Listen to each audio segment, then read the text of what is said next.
story appears ordinary till you see the core side of it. And what you're looking for is the story behind the news. We bring it to you from Lagos, the commercial capital of Nigeria. Giving you all sides and political stories round the clock. Every detail from the start line to the final whistle. CoreTV News, expanding your view.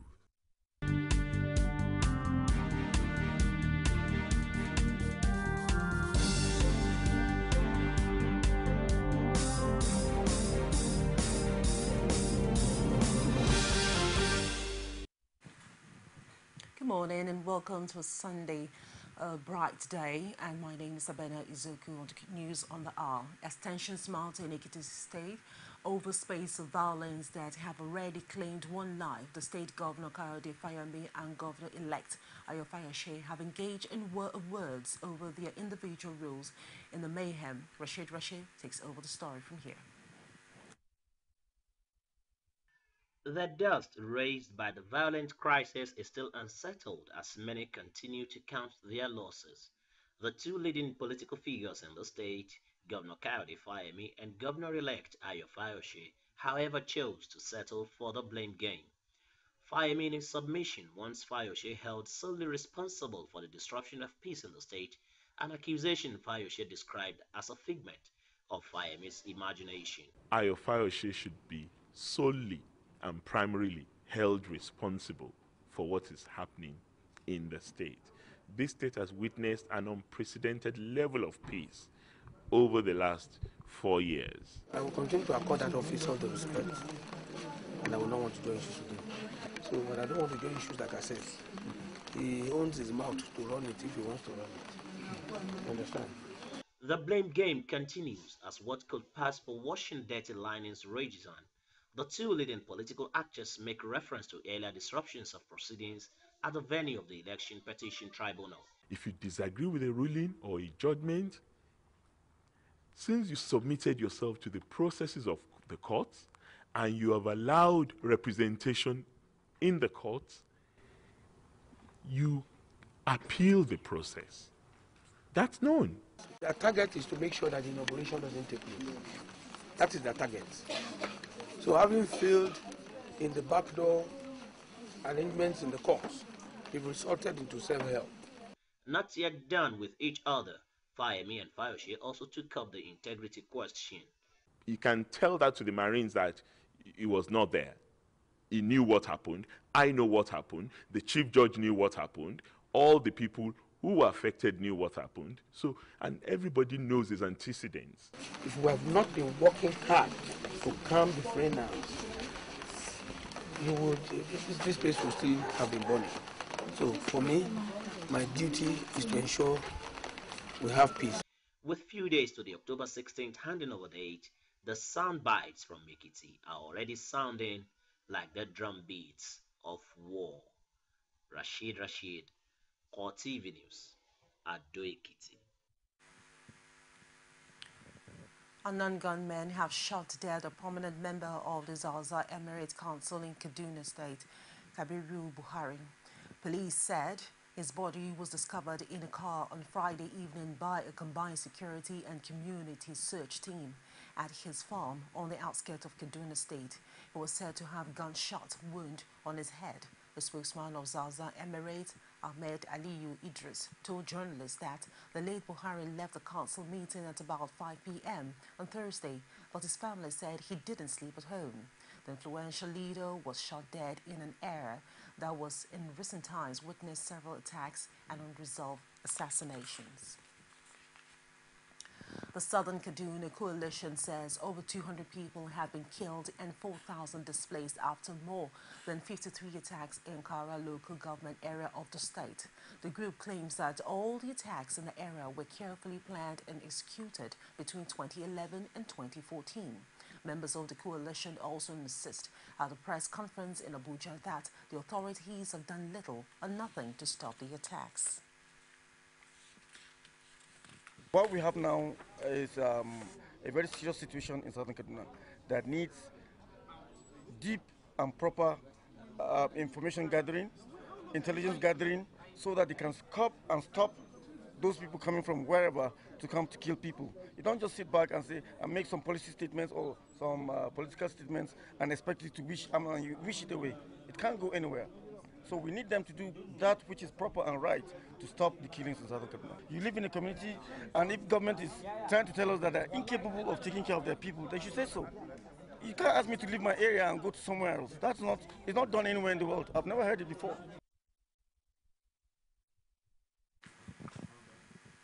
Chairman of the National Human Rights Commission, Chidi Odinkalu, is holding authorities accountable for the bloodletting in southern Kaduna. This, according to him, is because there is no visible efforts to stop the violent killings. He said this on the sidelines of a presentation by the affected communities in Abuja. Now, that killings are taking place within the state that hosts the most capable division of the Nigerian army says something is wrong. And you see, you're not talking about one person being killed or two people being killed or three people. Post-election violence, over 1,000 people were killed. Since then, as you heard this morning, over 4,000 people have been killed, 53 attacks, right? Tens of thousands of people displaced. And now we're going into political season.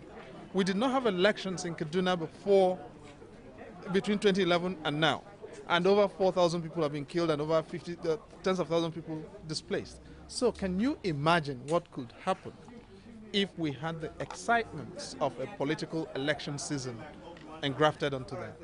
And that is why this is happening. That's why people are raising, the inhabitants of southern Kaduna are raising concerns, because the omens are not good at all. The easiest way to stop it is get the elected politicians interested in stopping it, because they know who is doing it. So there's an elected governor. There is an elected senator and elected senators. There are elected members of the House of Representatives. There are elected members of the House of Assembly. What are they doing? Why are they allowing their voters to be wiped out? Residents of the Federal Capital Territory are hailing recent successes recorded by troops in the ongoing war against the insurgency. They're specifically glad that the main man posing as Abubakar Shekau, the Boko Haram leader, was killed in one of the many battles for Konduga. But they also want the military not to rest on the insurgents are flushed out of the northeast Nigeria. For several months, he appeared in propaganda videos, posing in front of armored personnel carriers and surrounded by bodyguards. Now, the military says the man who claimed to be Abubakar Shekau is dead and have shown pictorial evidence. It took time for the news to sink in, but now FCT residents who were also threatened in one of the videos are hailing the troops for a job well done. So we should also be watchful. You and I, we can help the security agencies to fight these injustices in the country. So people are jubilating here and they're saying Chekoro is dead, that's the end of terrorism. No, we should not relax and be sleeping. We should learn how to sleep one eye open and one eye closed for the betterment of our country, Nigeria. You and I know that since the emergence of these insurgents, in Nigeria, our people, our fellow Nigerians, they have been dying. And if at this time or at this point, the security, they are telling us that Shekau has been captured and killed, it's a good news on our part. So we say kudos to the security outfit of this country. But others, however, want appropriate authorities to show more concrete proof of Shekau's death. I don't want to say yes for now because they have to prove it. If the man is dead, they have to prove it within the army circle. They are the people guiding us.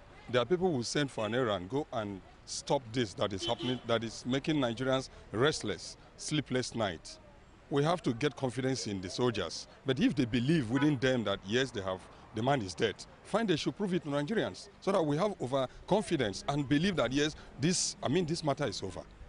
Well, to me, I'm not just going to stand here and say Shekau is dead. Shekau has been dying for many times. We've remember the other time they said they've killed him. I don't want to say that he's not dead.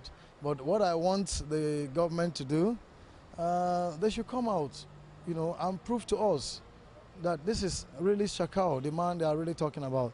I think that will help us a lot. And the Nigerians will be more at ease because that man is a terror to our country. Some other FCT residents want the military authorities not to dwell too much on its recent success. For this set of people, the war is still a long way from being over, even with Shekau's death. Normally, when a commander dies off, another person has to take over. But I pray that these people will surrender their arms to the federal government. We are tired of this war, please. See our people at Medical. Since I was born, how many years ago, Borno State was one of the best states in Nigeria. I have never witnessed any religion or any other tribal crisis. Do you understand? I don't know what will be happening to Borno State by now. We are tired. The consensus among Nigerians resident in Abuja is that security forces and other relevant authorities have to go the extra mile to root out the insurgents from the part of the country they presently occupied. President Goodluck Jonathan says his administration has reduced Nigeria's poverty rate by 53%. Find out after the break. There is an Ebola virus epidemic in some West African countries. The Nigerian government wants you to be aware and watch out against the spread of Ebola in your community. Help keep our country safe and watch out for severe cases of fever, headaches, diarrhea, chest and abdominal pain, sore throat, cough, red eyes and bleeding from the eyes, ears and nose, especially when these symptoms are found in persons coming into Nigeria from other West African countries. Protect yourself. Wash your hands regularly with soap and running water or use a hand sanitizer. Avoid contact with the blood, urine, feces or saliva of animals like bats, monkeys, gorillas, chimpanzees or infected persons. The Ebola virus is deadly.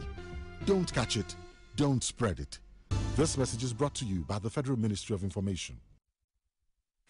Welcome back. The Federal High Court will on September 30th entertain arguments on the suit filed by former Deputy Governor of Adamawa State, Bala Ingilari, to nullify his purported resignation. The former Deputy Governor wants the court to stop the October 11th by-election in the Adamawa State and order his reinstatement. Presiding Judge Adeniyi Ademola is to hear all the applications and the substantive matter on the same day to ensure speedy dispensation of the case. Just that the court has adjourned the matter to Tuesday for hearing of all applications together with the substantive matter. And that's what we are coming to do on Tuesday before the court. So that the court will determine once and for all whether the deputy governor of the former deputy governor of Adamawa State, Barrister Ngilari, actually resigned or not.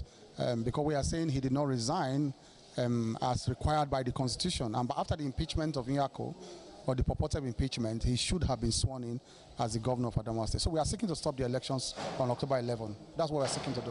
What about on the issue? We are saying there's no vacancy in Adamawa State. There's no vacancy. On the issue of jurisdiction? That's what the court wants to take together with the substantive matter. So if the court decides in our favor, then there will be no elections in Adamawa State. If the court decides in their favor, the elections will go on. President Goodluck Jonathan on Saturday vowed that the People's Democratic Party would recapture Edo State and River State in the 2015 and 2016 general governorship election in the two states. President Jonathan disclosed this at the PDP South-South Unity rally held at the Samuel Wemudia Stadium in Benin City in Edo State capital. The president at the rally were the governors of Cross River State, Delta, Bayelsa and Abia State. Also present were the Senate President David Mark, Victor Udoma Egba, ministers from the South-South and the top functionaries of the party. The president stated that all the states in the South-South geopolitical zone were dominated by the PDP at the inception of the democratic governance in the country, and the party would do all it could to get the states back under its leadership. The president commended the members of the party in Edo and River State, currently dominated by the All Progressive Congress, for remaining faithful to the party despite the situation in their states of origin. He officially welcomed a former leader of the APC, Tommy Kimi, and all the former members of the party, including national and state assembly members, back into the fold of the PDP. Still in Benin, the President Goodluck Jonathan said that the country had reduced its poverty by 50%.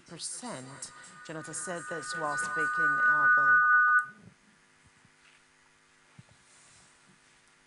Sorry for that shortcoming. We'll take this again. The ECOWAS Coordinator Ministerial Group on the Ebola virus disease is seeking an urgent mobilization of security forces of member states to strengthen the regional response and interventions against the disease. This is the key recommendation in a communique issued at the end of its meeting in Ghana. The ministerial group, headed by Ghana's Health Minister Kwaku Mensah, recommended that the armed and security forces should, among others, provide medical personnel and logistics as well as mobilize military engineers regiments to set up Ebola treatment centers in countries in the sub-region. The ministers who considered the report by the just ended 2 days meeting of the ECOWAS Technical and Monitoring Surveillance Group on Ebola response also called for adequate financial incentives for health personnel already on ground in member states. In addition, the ministerial group urged ECOWAS to deploy a delegation from the West African Health Organization to support national coordination efforts in countries affected by the disease. As part of efforts to keep Lagos clean and sensitize the environment against the deadly Ebola virus disease, the wife of the Lagos State Governor took the exercise to Koka Aguda local government area of the state. Anita Fatunji monitored the exercise and brought back this report. Residents of Koka Aguda with Lagos State government officials performed the sanitation exercise in different streets of the area. Representative of the governor's wife, Aziza Tijani, admonished Lagosians on personal hygiene. Hygiene is a bit lacking in this area. We should be more cautious of our environment because health is wealth. And what our people do not know is that if you keep yourself clean and healthy, you spend little or nothing on drugs. It is better to do things naturally. We should always be aware of the fact that it is what we do that our children see. The Permanent Secretary in the Ministry of the Environment in Lagos, Akim Ogunbambi, and Chairman of the local government, Omobolanle Akinyemi, also stated the importance of personal hygiene. We've seen distressed buildings all over the place. We've seen dilapidated stormwater drainage structures. So many things have gone wrong here, and we can compare this place now to even Ajegunle that we used to talk about is looking far better than what we have seen here. So there's need for conscious and direct intervention from the local government people in terms of advocacy. Even if they cannot bring in funds to fix most of the problems here, they can actually begin to talk to the people just to reorientate them. When you talk about people not complying with things, we need enforcement. If we don't do enforcement, people will not be agitated to do what is supposed to be right. Definitely health is wealth. We advocate about health concerning our children, and we do advocacy on that as well to make the environment clean. The bulk of it still lies on the Lagos State government, especially the Ministry of Environment, to collaborate with us as we be writing them, to let them know that there are structures here. Meanwhile, the Lagos government officials stressed the need to continue to keep the environment clean beyond the once-in-a-month sanitation exercise. Anita Fatunji, CoreTV News, Lagos. Online shopping in Nigeria has taken an interesting dimension with a lot of friendly offers. VehiConet, a global and information service provider, has added a new product to its area of online services by giving away a RAM for 5,000 naira only this festive period. Find out how in this report with Frank Omolape. The face of a winning team, determined to put a smile on the faces of its numerous clients this festive season. VehiConet Global Services Limited is offering 10 RAMs for 10 lucky winners of families to celebrate Idio Cabrio this season with just a token of 5,000 naira as against the market price of 40 to 50,000 naira. The gesture, according to the CEO, the banker Rostaji, is aimed at making the season memorable. Deals is about great, amazing grabs. So in the local market, there are a lot of businesses who have products and services, and what if you can grab these at better prices? So that's what WeConnect Deals is all about. And these great grabs, we come up with them, promotions on a regular basis. We have come up with promotions on speakers, on various other electronics items, and this is the one time we thought, well, how about we come up with a promotion on RAM? Nobody can imagine a RAM going online, selling via e-commerce. To grab this mouth-watering offer, the procedure is simple. Just go on Google, search for RAM 5,000 Naira deal. RAM 5,000 Naira deal. You will see us. Click on our page. You will directly go to the deal, which is on deals.weconnect.com.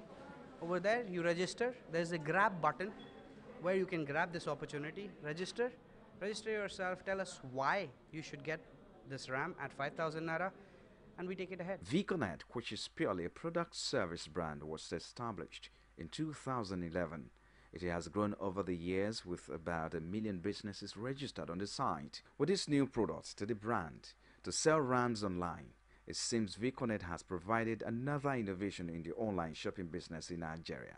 WeConnect actually has been in the business of providing information for more than 3 years now, and we just simply dive into the e-commerce platform newly. I mean, just less than a couple of months. But it's also important for us to know the mind of the customer. There are many businesses out there that are doing something similar in the e-commerce platform. In fact, it's getting really convoluted now. But in order for us to stand out, we need to have, like I said, a good understanding of what the market is. We have a lot of customers already, a lot of users already, and we have a one-on-one interaction with them. So it has given us the edge. That's why we know exactly how to capture their attention by giving them a unique offer. Some of the team members who spoke about the new service and offer gave reasons why the offer is for everyone.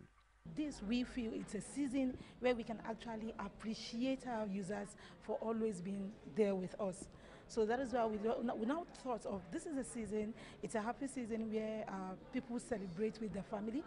Someone that wants to buy a RAM but is thinking, why don't I buy chicken or buy something else? So by giving lucky people, lucky Muslims there, and people that want to celebrate Salah in a big way, by giving them a chance to live their dream and celebrate with their family and their friends with this unique offer. Given the advantage of the offer and the comfort of delivering the RAM to the comfort of lucky winners at home, WeConnect may just be creating a memorable Eid al-Kabir celebration.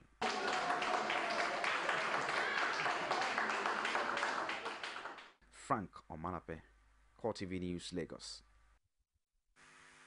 Now with around 5,000 Naira, I think you need to grab that offer. We'll take a short break and we'll return with stories outside Nigeria. Stay with us. From time immemorial, women have birthed life, shaped character, and by extension, influenced the society. Moremi of Ife, Emotan of Benin, Queen Aminat of Zaria, all women of influence and power. Whether it's before election, after election. How ironical. Women being so powerful, yet have few grounds in decision making. They see you as a wife, and I see you as a wife to a man.